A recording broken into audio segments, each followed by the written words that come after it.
Kuasa ketiga kebingungan politik masa kini. Naib Presiden Amanah Datuk Mahfuz Omar meluahkan kegembiraannya apabila pimpinan PAS berkata parti itu tidak akan menyertai kemah besar anjuran Pakatan Harapan.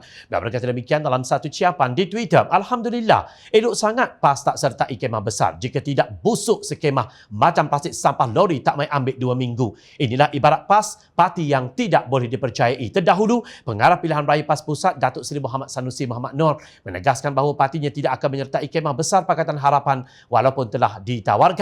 Menurut beliau, pendirian itu sudah dibincangkan secara bersama antara parti-parti di dalam Perikatan Nasional. Selain itu, strategi untuk kerjasama dengan keadilan juga tidak akan diulangi.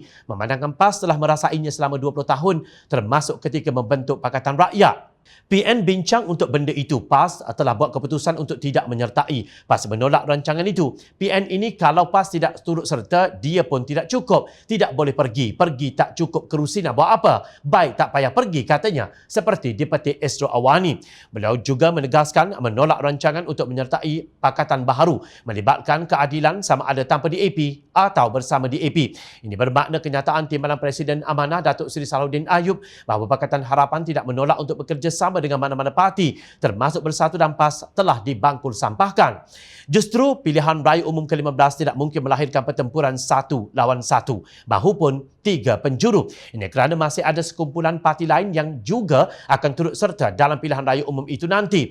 Pengulas politik Lim Teck Chi dan Murray Hunter mencadangkan diwujudkan gabungan pembangkang kuasa ketiga yang terdiri daripada Warisan Muda Gerak Independen atau GI dan Parti Sosialis Malaysia PSM tanpa Pejuang dan juga Putra.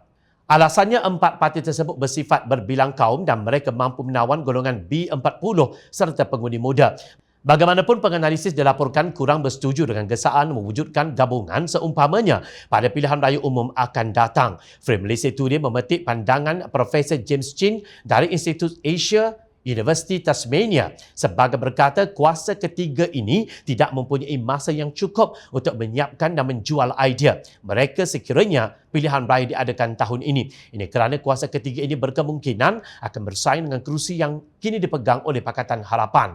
Idea mereka untuk menggunakan pendekatan bukan perkauman tidak diterima di kawasan Melayu luar bandar. Oleh itu, mereka hampir pasti akan menyasarkan kawasan bandar. Namun malangnya kebanyakan kerusi ini dipegang oleh Pakatan Harapan. Katanya seperti dipetik.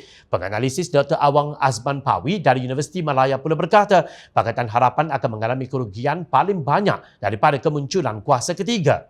Menurutnya, kedua-dua kumpulan menyasarkan kumpulan pengundi sama iaitu masyarakat serta kelas pertengahan Cina dan juga Melayu. Saya tidak rasa mereka boleh melakukan banyak usaha jika pilihan raya diadakan tahun ini. Secara fizikal dan mentalnya, mereka tidak bersedia, tegasnya.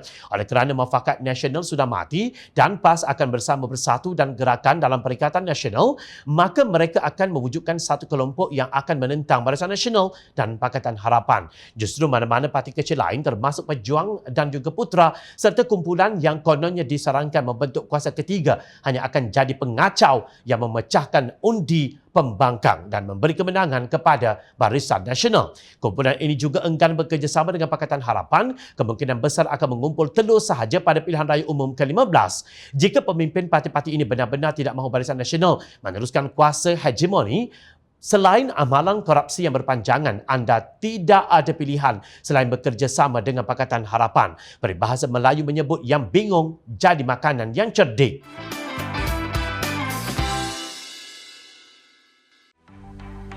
Mencari maklumat dan berita politik yang bebas, kupasan yang tepat, panas. Dapatkannya secara eksklusif hanya di Jom Channel. Komitmen kami, rentasan berita Isnin hingga Jumaat. Berbicara dan isu semasa, kami garapkan secara langsung. Panel-panel berkaliber dan profesional. Interaktif, pandangan anda kami raikan. Jangan lupa bersama kami di setiap hujung minggu dalam edisi khas mingguan. Jom Channel, moving forward, sharing a new experience.